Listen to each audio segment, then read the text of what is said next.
glorious. I'm sorry. Anybody who saw anything that happened on Twitter this morning that transpired, I'm just hilarious that I'm still laughing over it.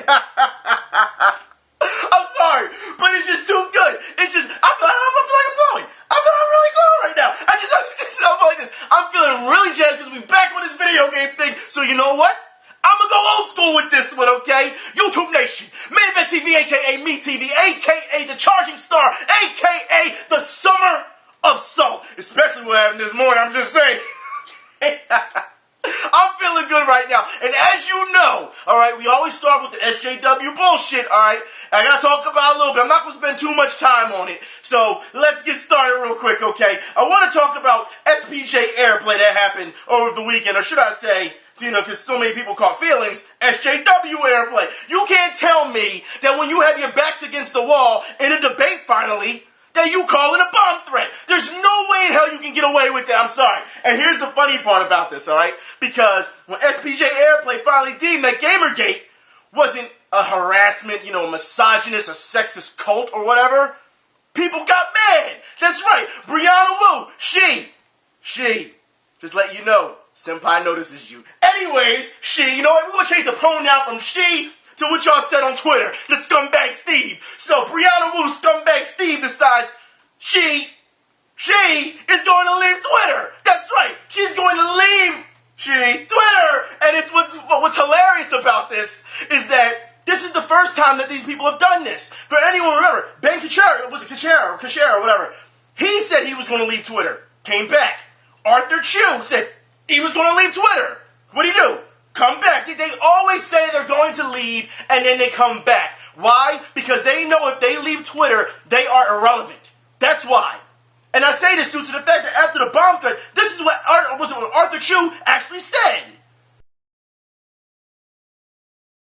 Ever the opportunist piece of shit Arthur Chu. I've been telling you time and time again. Like I've said before, I don't understand why people still follow this guy. But we know that he's a racist, a bigot, he's all kinds of things if you see his Twitter. You cannot sit here and tell me that after a bomb threat, that's what you go and do. Shill and more shill. Hey guys, jump on my block bot after the whole bomb scare. You've got to be kidding me. But you know what? He's actually come out and said this before about how he's just happy raking in the dough for speaker fees. You know, at first, I had to ask around and ask if this tweet was real, because I didn't think that someone would be so fucking stupid to say something like that. But apparently Arthur Chu has to set the bar. So yeah, it's real for what I've heard, for what people have told me. You've got to be kidding me. I've told you before, alright? These people don't care about morals. They don't care about what's going on with media. They don't even care about your community. They don't. This is about making a career off of everything. And if you don't believe me, Anita Sarkeesian not too long ago had to have, once again, another PowerPoint presentation using her teleseminar skills to sit here and say that she's truly a gamer.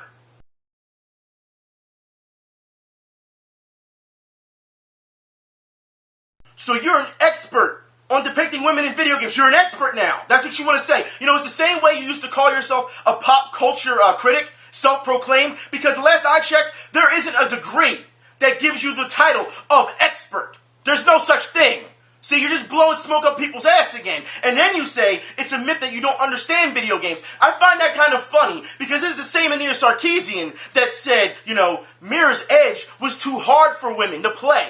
And so many women gamers were pissed off at her for saying that, because guess what? They beat Mirror's Edge with no problem. So don't give me this old bullshit that all of a sudden you're an expert. You're not an expert at anything other than, I wouldn't even say you're an expert at conning people, because if people weren't stupid enough to pick up on all the facts that you all of a sudden say is myth, they're myths, you'd be done. Like I said before, if you're an expert at this, then why did your other videos before? Because you weren't about video games. No, you were about going after movies at times, and nobody gave a shit about it then. All of a sudden, you're a fucking expert. Get the fuck out of here. Okay, expert. Okay, all you people who are you want so much justice in video games, then answer me this, Anita Sarkeesian, okay? I want to know why you haven't promoted. We're going to get to it right now. Samurai Warriors 4 has over 100 female military commanders. Why haven't you promoted the game? Huh? Because you don't give a shit about the game, because you're not a fucking gamer. That's why.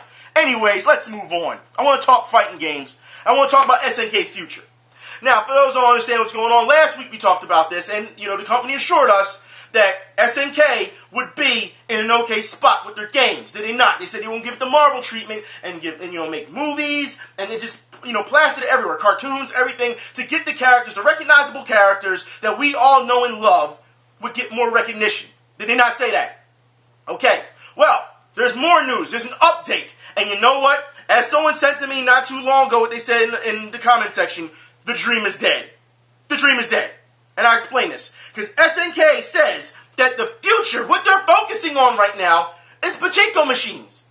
That's what they're focusing on. They said, yeah, you'll still get some video games, but the main focus is pachinko machines. Now look, I don't understand this whole thing. I never understood. I understand in Japan, it's a big deal to play pachinko machines and things of that nature. I get it, all right? But what?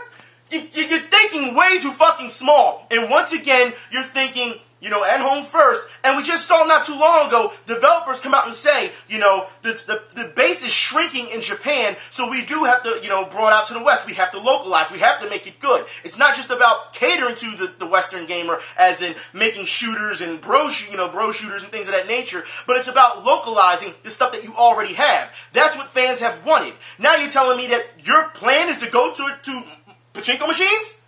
That's your plan. If that's your plan, then you're fucked.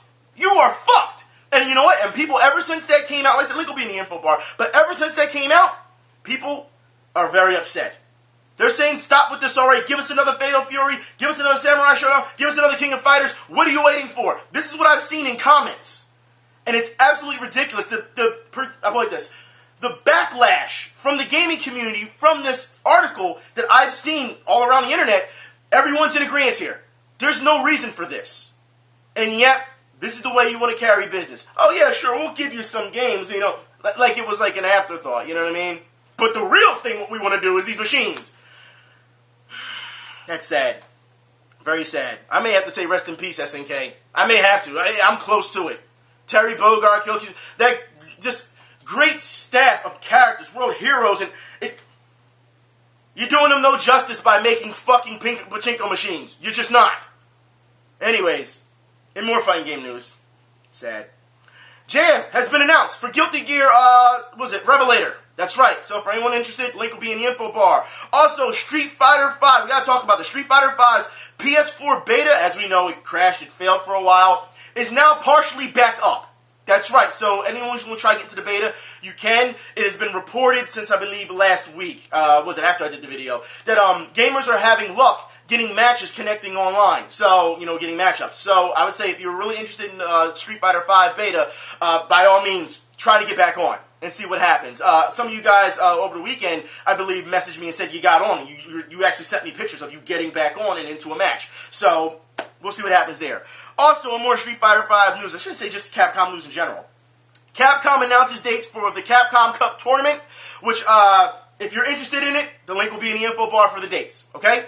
Also, in more news and tournaments, Dragon Ball Xenoverse online tournament has been confirmed for Japan. I don't know how that's going to play out, but we'll see if they bring it over to the West, but so far, that's what you can, I would say, get to, witness and see how it goes. Just to see the structure of how they're going to do everything.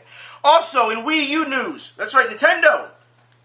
Wii U Splatoon to get Transformers themed event. I'm not mad. I'm really not, due to the fact that what we're going to get in the future with Platinum and Transformers, and I will talk about that right now. Transformers Devastation will be 60 frames per second and 1080p across, and it says, all consoles, right? That's what it says. All consoles. Now, when you open up the article, it says, last-gen versions could dip below 60 frames per second. Well, then it's not all consoles, now is it? Why don't you just say current consoles? Or maybe that's a bit too much. Why don't you just say for just PS4 and Xbox One? That's all you had to say. To say it's going to be across all consoles, then say, well, actually, that's just bad. That's horrible.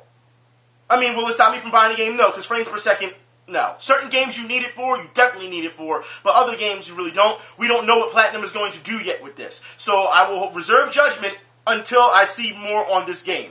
Then I'll say, yeah, it needs more frames per second or whatever. But you can't say it's going to be that way for all consoles and then say, last gen, you're going to suffer.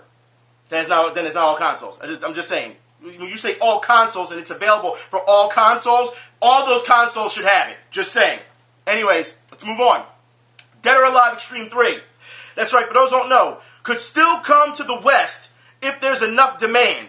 Now, look, first off, I'm going to put a link in the info bar because already people have sent me a petition already for, signatures for this, and I believe over 1,000 people have already signed it. But you have to excuse me on this one for a minute, because after what they did with Dead or Alive last round and absolutely hoard you people out for your money for what they did with costume packs and season passes and season pass 2, yeah, you have to understand that if you want why would, I don't know, maybe it's just me. I understand that you're fans, but after to see the way the company has treated you, why would you want it? Why would you? Other than, I understand it's a new game, but come on. You've got to be kidding me. Because if they see the demands there, and Dead or Alive 2, last round or whatever, did great, they're probably going to do the same thing again. You have to learn from these mistakes.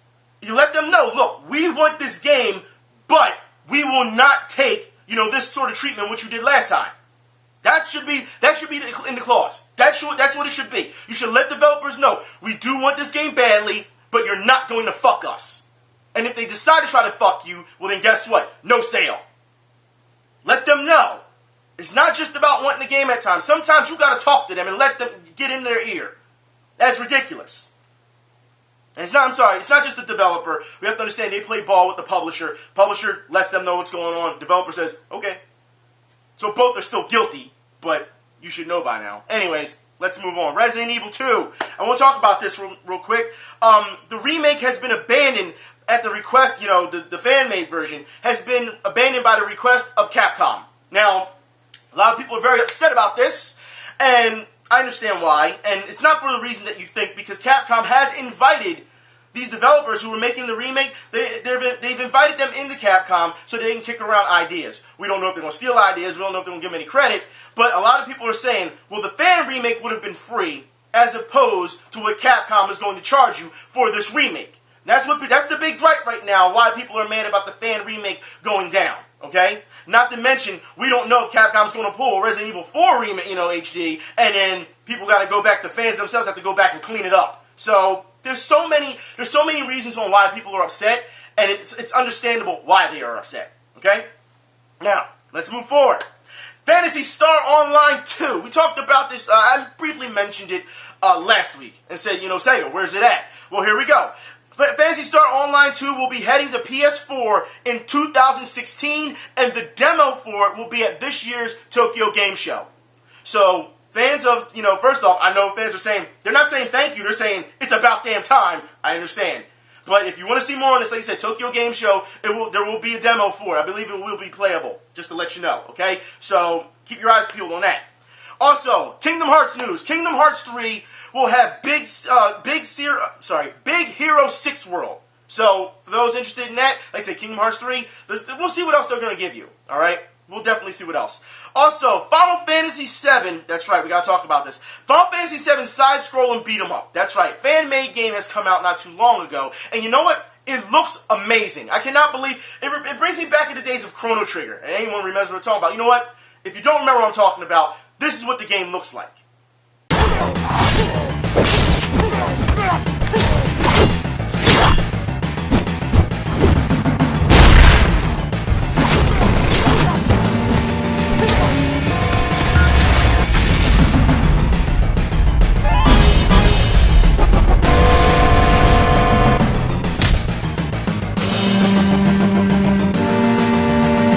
That is amazing. I have to give credit to these fans. They are doing a great job. I say this due to the fact that Square has sat on Final Fantasy VII for so long. They haven't done anything with it. The only thing you got from Final Fantasy VII was what? You got Dirge of Cerberus, right? You got that. And then you got Crisis Core. They're the only two things you had Final Fantasy VII-wise, at least to my knowledge, that I remember. Wait. Final Fantasy Chocobo Racing? That's it? Like Squaresoft has not done anything with this world, and the fact that the fans have reimagined this in a specific way, it gives us hope. I say that due to the fact that, yeah, you're getting your Final Fantasy VII remake, blah, blah, blah, blah, blah, but it goes to show you that you could have went down so many different avenues with this, and did so much with these characters, that it just gives us hope, because it goes to show you, when it comes to gamers, that because that passion is still there, for all these years, that passion is still there. With gamers like that, the community will always thrive. regardless of all the assholes in it. Always.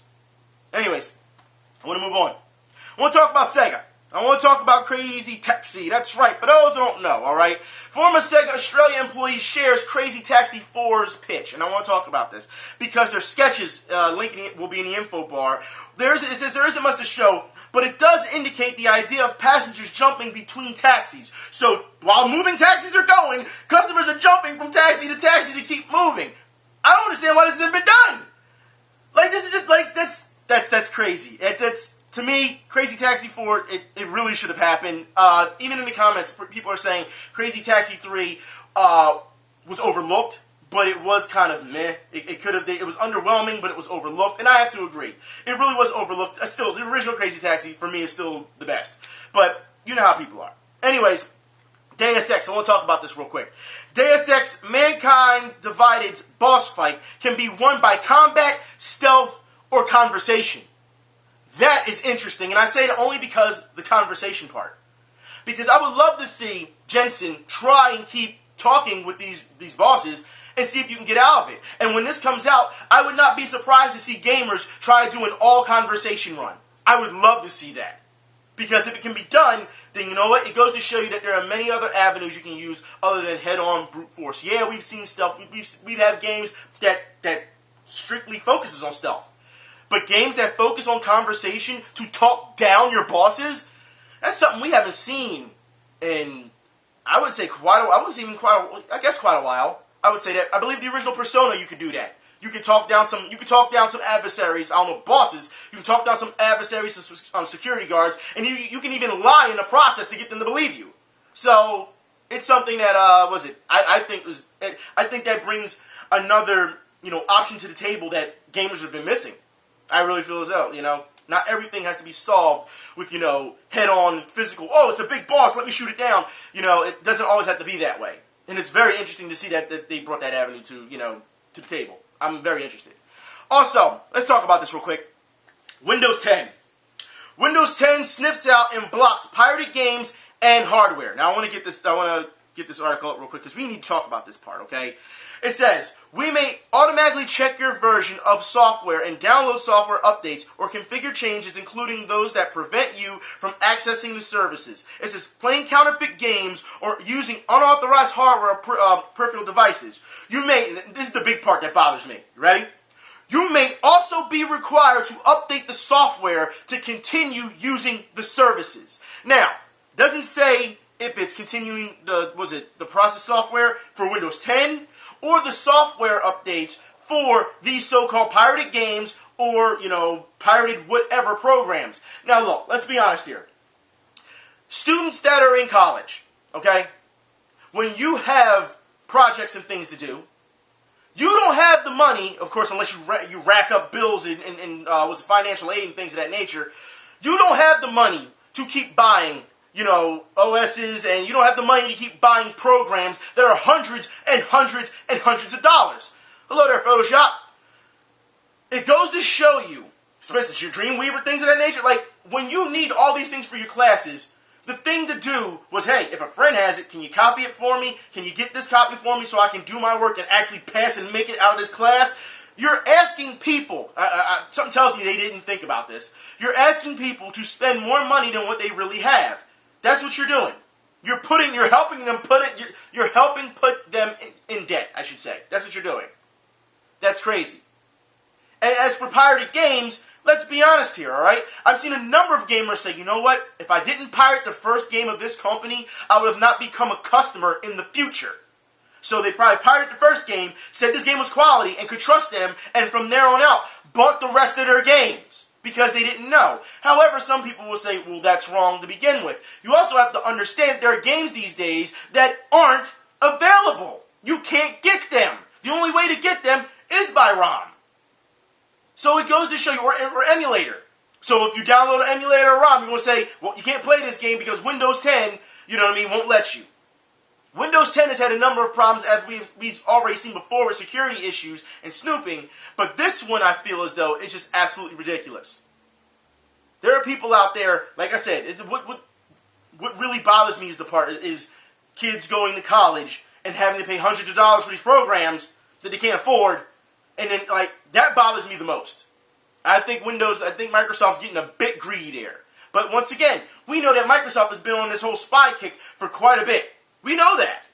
I mean, we saw the backlash with the Kinect. We know this. Nothing new. And we saw this not too long ago. Remember they tried to push, pirated games, or you're stealing from the developer when these games are like 20 years old? And they deemed them, unconstitutional that you could do that, and that by law they can try and lock you up. They're trying to push that. Like, that's absolutely ridiculous. We're talking about games that are 20, you know what? I want to move on. And that brings me to another thing. Since we were talking about games that are older, let's talk about GameStop. Because for those who don't know, GameStop says gamers are literally leaving money on the table. And I want to get to this, all right? It says video games are more than just a hobby. It says they are a passion. And GameStop has the perfect solution for value-conscious gamers eager to get their hands on new games that they want, all right? This is what the vice president of GameStop is saying to you gamers. It says, trade-ins and pre-owned business. It says these games have value and can be traded at GameStop for cash in-store credit. The sooner the games are traded, the more money they are worth, and the faster customers can use that cash in-store credit towards the purchase of the next game they want to play. There's more, okay? Because I'm going to break this down. Fuck this, all right? GameStop survey determined that virtually every gamer, 92% of those surveyed, owns at least one video disc he or she, all right, scumbag Steves, all right, no longer plays. It says 1/3 of those surveys, 33%, said they have between 5 and 9 unused games lying around the house, while 38% said they have as many as 10 to 20 unused games. Meanwhile, most respondents, 92%, have postponed new video game purchases in the past for financial reasons. We are going to stop right there, okay?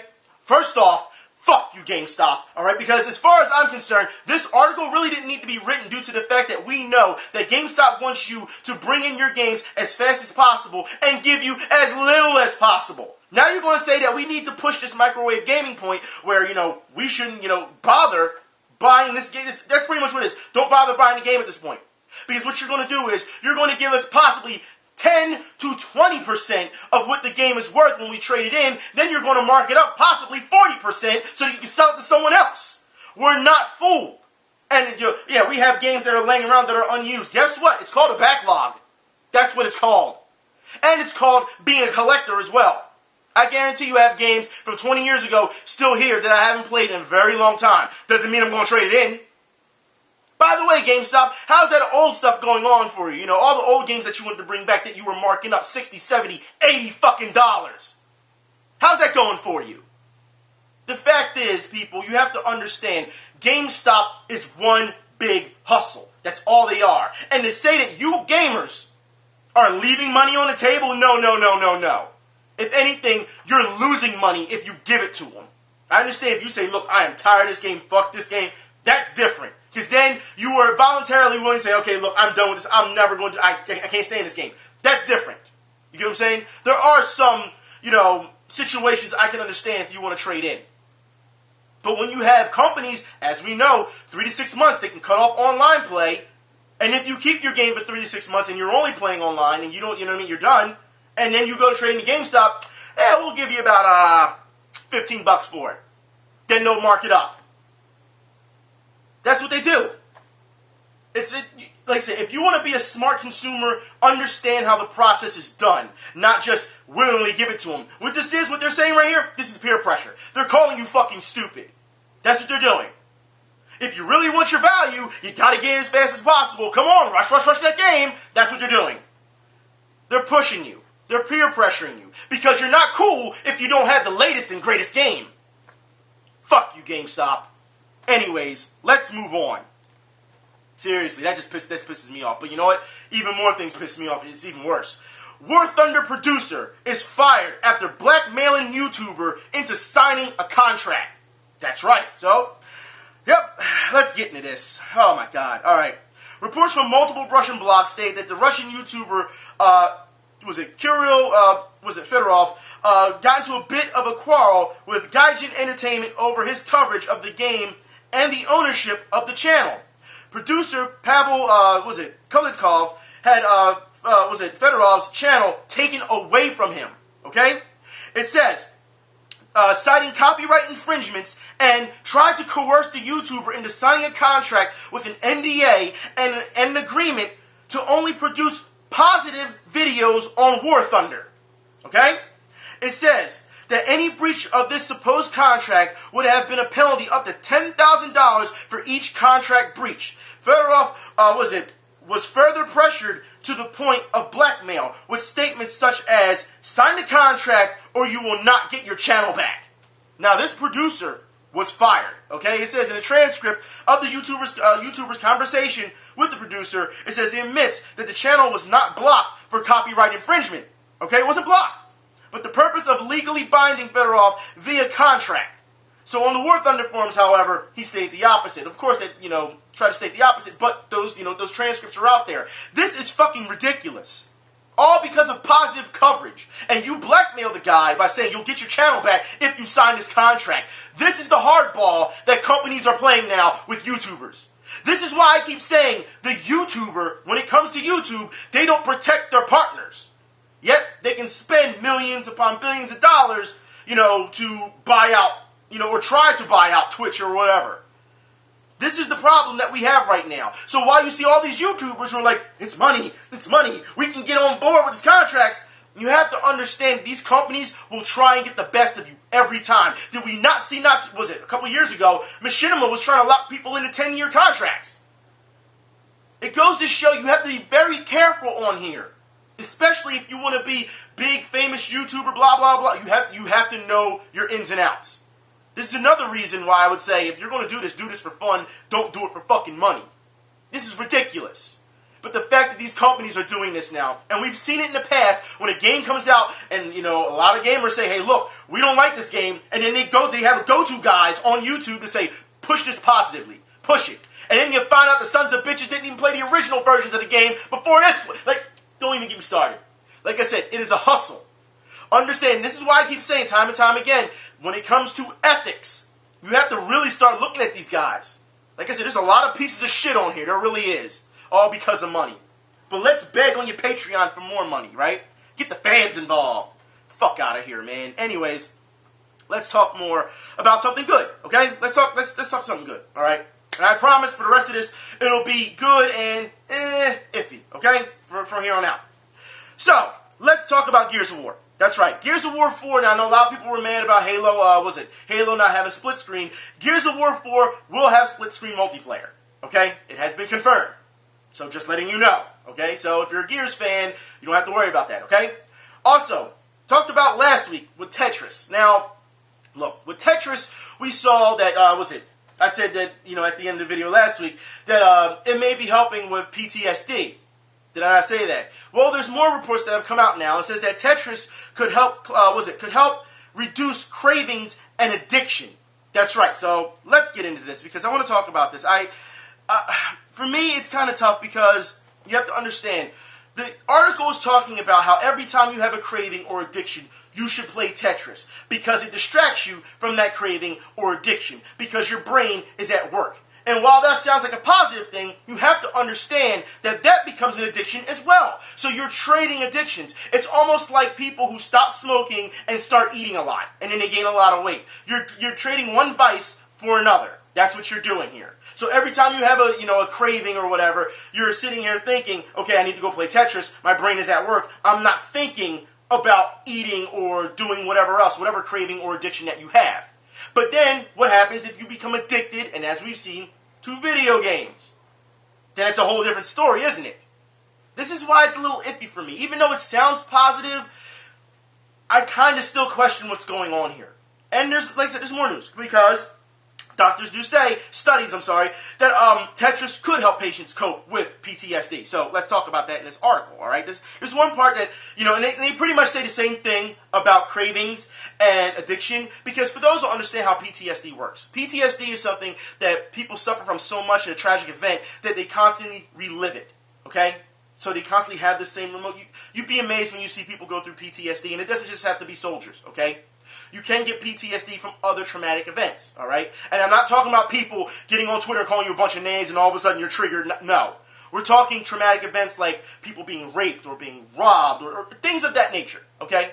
serious crimes, all right? You can have PTSD from your environment, depending on what type of environment you live in, okay? So when you sit here and say that what Tetris can help, and once again, it's a distraction, I do want to talk about this part, because this is the part that interested me the most in this article, because everything else is the same as the last article. Both of them will be in the info bar for you. But it says, but playing Tetris didn't just soften harsh memories that were in the process of forming. It was also able to take the edge off ones that were at least a day old. That's right, a day old. It says, according to Holmes, it says, we are interested because it has a future clinical potential. She says, a lot of people, you might not be able to reach them so soon after a trauma, but you might be able to reach them a day or so later. Instead of people, and you understand, PTSD can go on for years. You can actually go throughout your entire life dealing with PTSD. You can.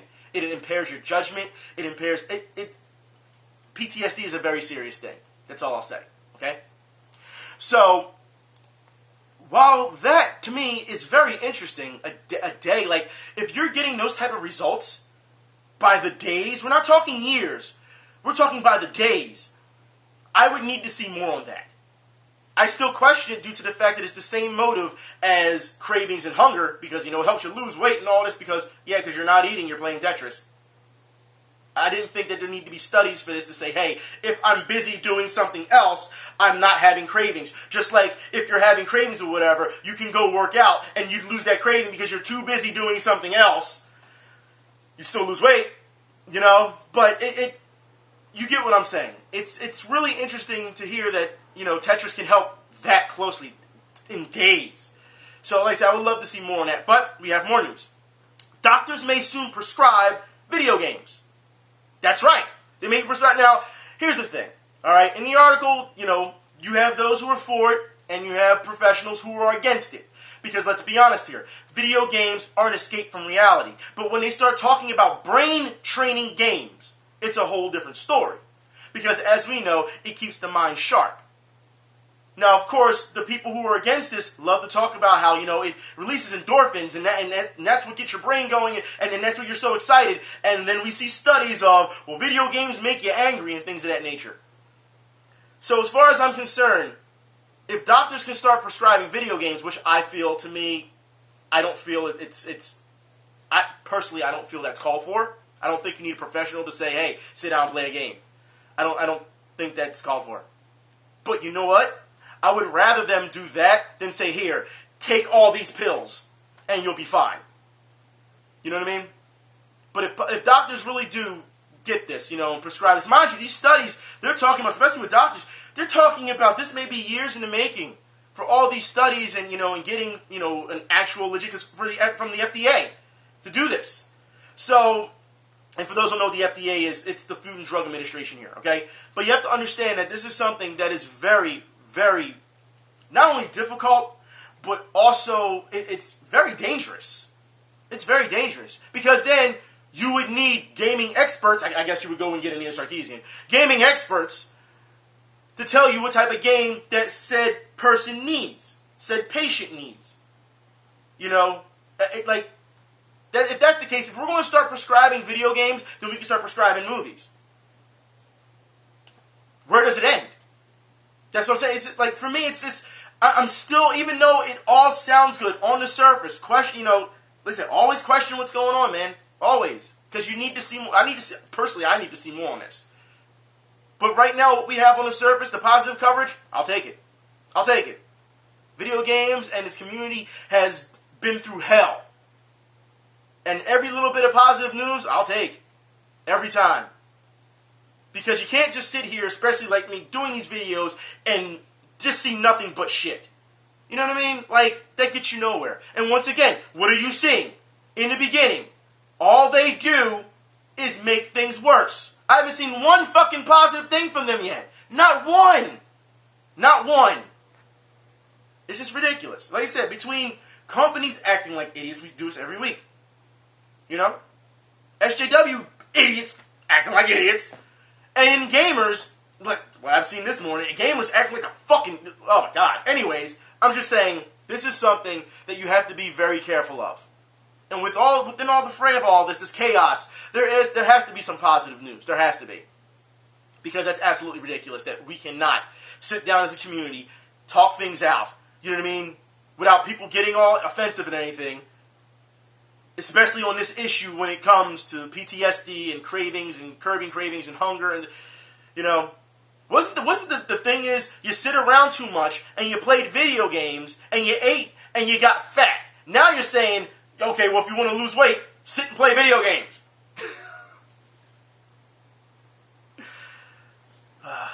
I don't know if these things are just being debunked or people are just taking liberties, because as we know, with every study that you can find, it's negative, you can find one positive. But it just saddens me to see this still going on. It does. Because we're supposed to be a community, we're supposed to be responsible. You know, and people who want to be extremists or people who, you know, are going to try and demand shit, like, no, that's not how this community works. That's not how any of us works. If I demanded you to do something and I don't know you, would you do it? No. I can suggest things, just like I did with DoA. You know what I mean? Why would you want this? That's why I asked questions. Why would you want this when there's a possibility they could screw you over again? Maybe you should say, hey, you know, we'll take it, but we're not going to have you screw us. You know what I mean? Like, that's what I mean. I think sometimes that gets lost in translation when I'm talking. I'm not telling you what to do as opposed to suggest what to do and how I'm saying it, why I say it that way. But then people will find another reason to get upset. I don't know. I guess it takes another 5 months for someone to get pissed. I don't know. Anyways, I'm done for today. I hope y'all have a good week. We'll still be doing the stream. That's going to be fun. I'm going to try to do that tomorrow. We had a blast last week. I'll talk to y'all later. Y'all be safe. No, seriously, be safe. Because there's some fucking crazies out there.